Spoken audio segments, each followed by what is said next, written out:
हाय मित्रांनो. झालं बरं का आपलं कार्ड डायसिस, आणि ते पण योजनेमधून झालं. मागच्या वेळेस मी तुम्हाला बोललो होतो की जर योजनेमधून जर आपलं डायसिस झालं नाही तर ₹1800 चार्ज आपल्याला लागेल. अगोदर ₹1500 चार्ज होता, नंतर त्याने ₹300 वाढवून ₹1800 केला हॉस्पिटलनं. आणि सोमवारी आपलं डिस्चार्ज झाला होता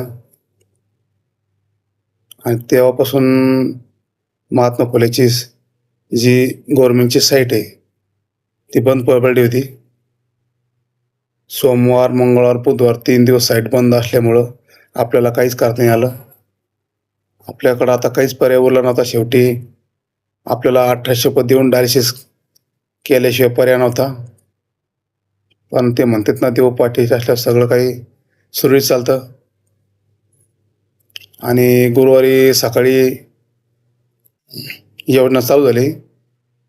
आपलं सकाळचं अपॉइंटमेंट असल्यामुळं आपण सकाळी डायलिसिस अप्रूव्ड असल्यामुळं करू शकलो नाही. आणि सकाळी 10:30ला मी हॉस्पिटलला गेलो. महात्मा फुले जन आरोग्य योजनेमध्ये मी रजिस्ट्रेशन केलं. अप्रूव्हसाठी अप्लाय केला. 4:30ला माझं अप्रूव्ड आला. अप्रूव्ड आल्यानंतर 5 वाजता मी डायलिसिस सेंटरला गेलो आणि डायलिसिस झाली माझी. 4 तास डायलिसिस झालं. आणि मित्रांनो, मला खूप आनंद झाला, कारण की माझे ₹1800 वाचले.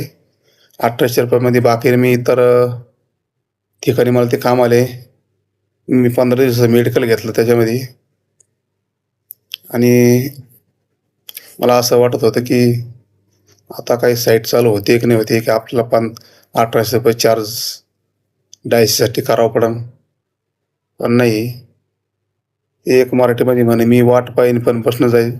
मी तसंच गुरुवारपर्यंत 5 वाजेपर्यंत वाट बघितली अप्रूव्हलची.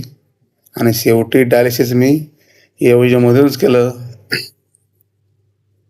आणि मला खूप त्या गोष्टीचा आनंद झाला की माझे ₹1800 वाचल्यामुळं. मित्रांनो, कृपया करून मला फॉलो करा, मला सपोर्ट करा, कमेंट करा, लाईक करा, सबस्क्राईब करा आणि असंच प्रेम राहू द्या. भेटूया पुढच्या व्हिडिओमध्ये. धन्यवाद.